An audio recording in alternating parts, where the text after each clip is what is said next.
नमस्ते दोस्तों। आज जो है कि हम लोग जो है कि त्रिकोणमिति के महत्वपूर्ण चैप्टर है और इसमें जो है कि बोर्ड एग्जामिनेशन में अच्छे जो है कि क्वेश्चन पूछे जाते हैं और मैक्सिमम मार्क्स जो है कि इसी चैप्टर से आता है। तो हम लोग जो है कि बेसिकली जो है कि आज जो है कि इस टॉपिक पर हम लोग जो है कि बात करेंगे और जैसे कि ये टॉपिक हमारा है त्रिकोणमितीय अनुपात। तो आप अनुपात के बारे में जानते ही होंगे कि अनुपात होता है क्या है। एक बार अगर है तो हम एक बता देना चाहेंगे, जैसे कि फ्रैक्शन आप जानते हैं का भिन्न होता है। तो यहाँ पर जैसे कि मान लीजिए कि एक कोई भिन्न हम ले रहे हैं, यहाँ पर भिन्न लिखा, तो ऊपर वाले को आप जानते होगा अंश बोलते हैं और नीचे को हम लोग हर बोलते हैं।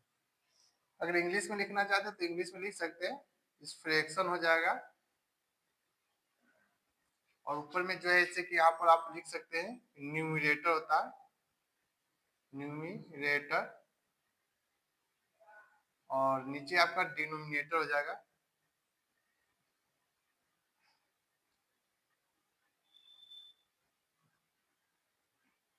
मीटर। अगर एग्जांपल में बात करें तो इसको अगर रेशियो में लिखना होता है तो आप लिख सकते हैं, जैसे कि यहाँ पर है रेशियो में। इसी चीज को अगर कोई जैसे कि एग्जांपल में अगर आप नंबर ले लेते हैं या रेशियो को आप लिखना चाहते हैं तो इसको रेशियो में लिखना चाहते हैं तो क्या होगा, इसी को है ना कि अनुपात में आप लिखना चाहते हैं। तो जैसे कि मान लीजिए कि अनुपात, आपको कोई क्वेश्चन पूछता है कि अनुपात, अनुपात हम लोग कैसे लिखते हैं, जो अंश वाले है ऊपर तो पहले अंश को लिख देते हैं और देन अनुपात का साइन दे देते हैं और यहाँ क्या आ जाता है हमारा हर हो जाता है। उसी तरह अगर इसको रेशियो में लिखना होता है तो आप क्या करते हैं कि यहाँ पर रेशियो हो गया, तो रेशियो में आप क्या लिखेंगे इसे, जैसे कि न्यूमरेटर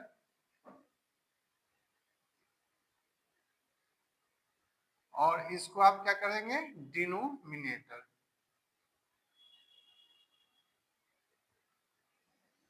यह हो गया, यह रेशियो हो गया। तो ये बेसिकली आपको कभी जरूरत पड़ेगा इस टॉपिक में आगे, तो इसीलिए हम जो है कि लिख दिए बेसिक। तो यहाँ पर जो है हम बताना चाहेंगे कि आज जो है कि इस चैप्टर में मेनली पढ़ते हैं तो आप जानते होइएगा कि यह हमारा एक जो है कि समकोण त्रिभुज है। समकोण त्रिभुज में जैसे कि आप जानते होइएगा कि यहाँ पर जो एंगल होता है यह 90 डिग्री होता है, यानी कि 90 डिग्री का यहाँ पर साइन दिया गया है। तो इससे समझ लीजिएगा कि आप 90 डिग्री का एंगल बन रहा है और इसमें जो है कि 90 डिग्री के जस्ट जो अपोजिट जो एंगल होता है तो इसको हम बोलते हैं कर्ण बोलते हैं। क्या बोलेंगे, कर्ण बोलेंगे, जिसको आप इंग्लिश में शॉर्ट में लिख सकते हैं एच लिख सकते हैं, जैसे कि इसका फुल जो है कि हाइपोटेन्यूज होता है। और यहाँ पर जो है एंगल यहाँ पर बन रहा है, तो जो एंगल और 90 डिग्री के साथ जहां से एंगल बना और 90 डिग्री से जो साइड मिल रहा है तो इसको हम लोग जो है कि आधार के नाम से जाते हैं। क्या नाम है, आधार करेंगे। तो इसको जो है कि शॉर्टकट में आप जो है कि बेस होता है पूरा फॉर्म, इसको बी लिख सकते हैं। और यहाँ जो एंगल जो बन रहा है तो इस एंगल के सामने मतलब कि इस कोण के सामने जो अपोजिट आपको साइड दिख रहा है इसको हम बोलते हैं लंब बोलते हैं। क्या बोलेंगे, लंब बोलेंगे।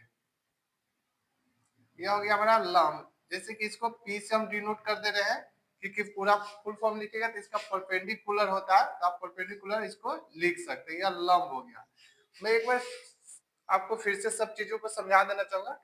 जैसे कि यहाँ पर होता है एक जो है कि यह फिगर जो दिया गया है यह एक समकोण त्रिभुज हो गया। समकोण त्रिभुज उसे कहते हैं जिस त्रिभुज की एक भुजा आपकी 90 डिग्री की होनी चाहिए और बाद में के जो दो कोण बच गए ये दोनों का योग होना चाहिए 90 डिग्री। यानी कि आप जानते हैं किसी भी त्रिभुज के तीनों कोणों का योग कितना होता है 180 डिग्री, तो इसमें से 90 डिग्री हो गया और ये दोनों हो जाएगा न्यून कोण होगा। न्यून कोण तब जानते हैं कि जो कि 90 डिग्री से कम होना चाहिए और 0 डिग्री से अधिक है, ये दोनों के बीच मिला करके जो है कि 90 डिग्री यानी 180। लेकिन यहाँ सबसे बड़ी बात यहाँ पर आपको ध्यान देने की बात है कि जो 90 डिग्री का कोण बनता है उसके सामने जस्ट अपोजिट जो साइड होती है यानी भुजा होती है उसको हम कर्ण कहते हैं।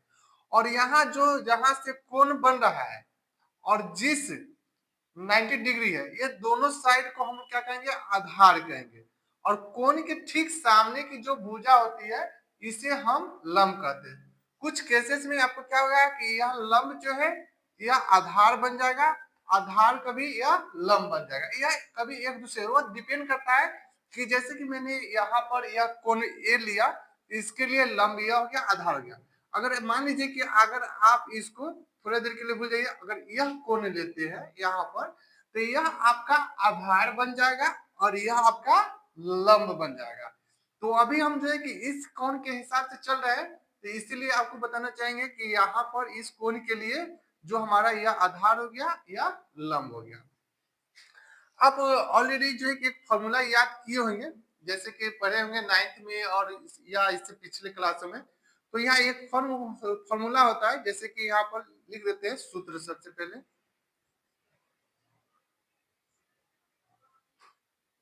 यहाँ सूत्र हो गया।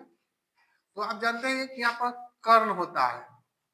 कर्ण इक्वल टू फॉर्मूला कर्ण स्क्वायर इक्वल टू क्या होता है, जैसे कि आप लिख सकते हैं लंब का स्क्वायर प्लस आधार का स्क्वायर। तो यहाँ क्या होता है कि अगर आप इस कर्ण को शॉर्टकट में लिखना चाहते हैं, तो इधर यहाँ पर इसको रूट स्क्वायर हटाएंगे तो हमारा उधर वर्गमूल आ जाएगा, यानी वर्गमूल का मतलब कह सकते हैं कि रूट भी हो जाएगा। तो यहाँ पर आप लिख सकते हैं इसको, जैसे कि यहाँ हो जाएगा रूट अंदर लंब का स्क्वायर प्लस आधार का स्क्वायर। यह एक हो गया फॉर्मूला। दूसरा आप समझ सकते हैं कि यहाँ कर्ण है, अगर आपको लंब चाहिए, मान लीजिए कि आपको क्वेश्चन में आपको कर्ण दे दिया और आधार दे दिया लेकिन लंब नहीं दिया, तो लंब निकालने के लिए आप जो है कि यहाँ पर आप यह कर सकते हैं, लंब स्क्वायर इक्वल टू क्या जाएगा, जैसे कि इस लंब को हम इधर रख रहे हैं, इसको आधार को इधर भेज देंगे, तो ये हमारा हो जाएगा कर्ण का स्क्वायर माइनस लंब का, सॉरी लंब नहीं बल्कि आधार का स्क्वायर। तो यहाँ हो जाएगा आपका आधार का स्क्वायर।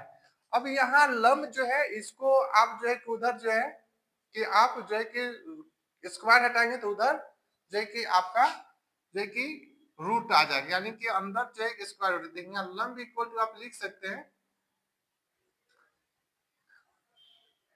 कर्ण का स्क्वायर माइनस आधार का स्क्वायर। यहाँ पर आप जो है तीसरा फॉर्मूला भी लिख सकते हैं, क्योंकि यह लंब चाहिए। अब मान लीजिए कि आपको कर्ण दे दिया, लंब दे दिया, आधार निकाला, तो इसके लिए आधार इक्वल टू फॉर्मूला आप लिख सकते हैं, यहाँ कर्ण का स्क्वायर हो जाएगा और माइनस आपका लंब का स्क्वायर हो जाएगा। तो यहाँ आप फिर वही करेंगे कि इस आधार को जब उधर ले जाएंगे तो यह वर्गमूल चढ़ जाएगा। यहाँ पर आप जो है कि आधार निकालना होगा, तो यहाँ आप क्या कर देंगे, कर्ण का स्क्वायर कर देंगे और माइनस लंब का